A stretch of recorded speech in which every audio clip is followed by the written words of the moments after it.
Hey, Algebra 2. Sorry I couldn't be here today. I had a dentist appointment again. So, fair warning, don't chew ice when you're younger. Just telling you now. I just want to give a shout out before we start to Jordan and Amanda, who finished their coordinate plane activity, and they actually checked their answers on the calculator. So that was awesome, guys. And then I want to give a shout out to, and this isn't everybody, so I apologize, but to those people that did their vocab last Friday in preparation for this lesson on function notation and interval notation. That would be Kevin, Brianna, and Blake, and Jules, as well as Mason and Logan. And there's probably some others. I'm sorry if I forgot you. So you can get after me when I come back tomorrow. So we're going to go over 2-2, characteristics of relations and functions. I'll tell my sub, please hit the pause button because I have to talk really fast on these so that they will upload correctly. Remember, now the difference between relations and functions. Relations and functions are almost exactly alike in that they can be they can use coordinates x, comma, y, or x, comma, f of x, which is that function notation we're getting in today.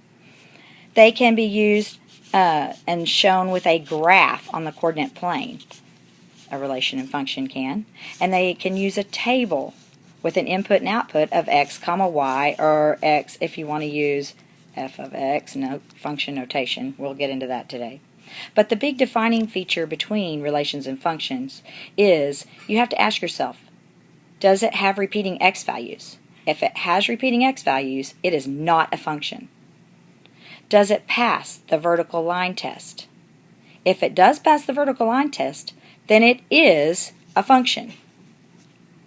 And a function is usually patterned with a rule or an equation, and that's what we're going to be reviewing today with the function notation and the graphs. So remember, defining a function means it will not have repeating x's, it will pass the vertical line test, and it's probably patterned with a rule or equation.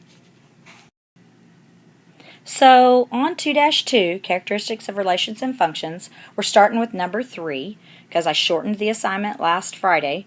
And again, if you looked up function notation in your vocab and you got that done, you're running right on time. If you haven't done it yet, try to get it done so you're not too far behind on our class. Function notation. Remember we said, a lot of you just wrote down, it's a fancy way to say y, and that's true. So we would say x, comma, y is also written x, comma, f of x. And we use that because there might be several different functions we're working with at one time. So if we call f of x the Fred function, and you could have a different name like g of x, which would be the George function, or h of x, which could be the Hilda function, and they could all relate to something in a word problem about Fred, George, and Hilda. Now we'll get into verbal problems and word problems later on in the year. Right now I just want you to be familiar with they can be written in this format. We're going to practice with input on the calculator. So number 3, you're going to find the f of 4 and the f of -1. Remember, the 4 is the input and the -1 is the output. So using your calculator, your key sequence would go 2 parentheses 4 close parentheses plus 3 enter. And the reason I'm telling you to do this is because I just want you to remember the calculator does not know PEMDAS. If you were to put in 2 times with the star 4 plus 3 and then enter, you might get the right answer and you might not. It all depends on if it's in the correct order for the calculator to read it for PEMDAS. So if you were to do it this way, you might get the right answer, you might not, but you'll always get the correct answer if you put it in with the input in parentheses. So maybe a couple extra keys to press, but I know you can handle it. You also are very advanced with the calculator. Y'all are awesome class. And you could also put it in y equals and put in y equals 2x plus 3 and enter. And then you would just go, that second graph takes you to a table, and you would scroll through and find your values for 4 and -1. And so then your input would be 4 comma something and -1 comma something, And y'all can do that now.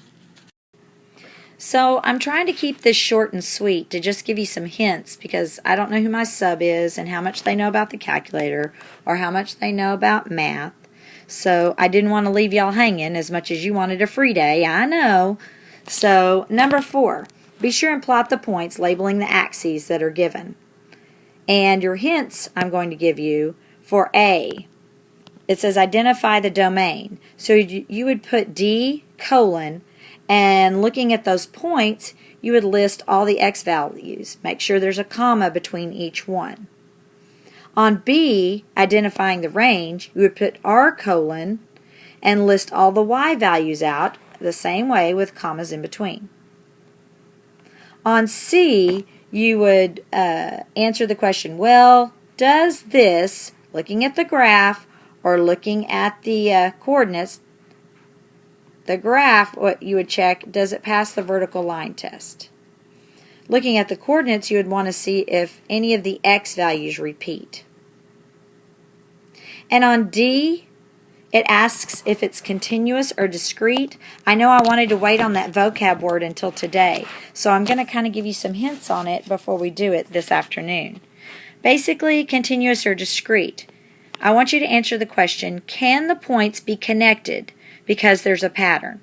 And if the points can be connected, then we would call that continuous. And if it's continuous, it is connected together. We could find values between each point. Looking at this set of coordinates, I don't believe there's any way to connect them. So, answer the question, continuous or discrete, and explain your reason.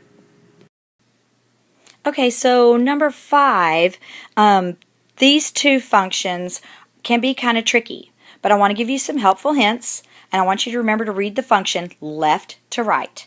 So the domain would be on the x-axis, that open dot, all the way over to the right, which is the closed dot, and that smallest value on the left is -2, and the largest value on the right is 4.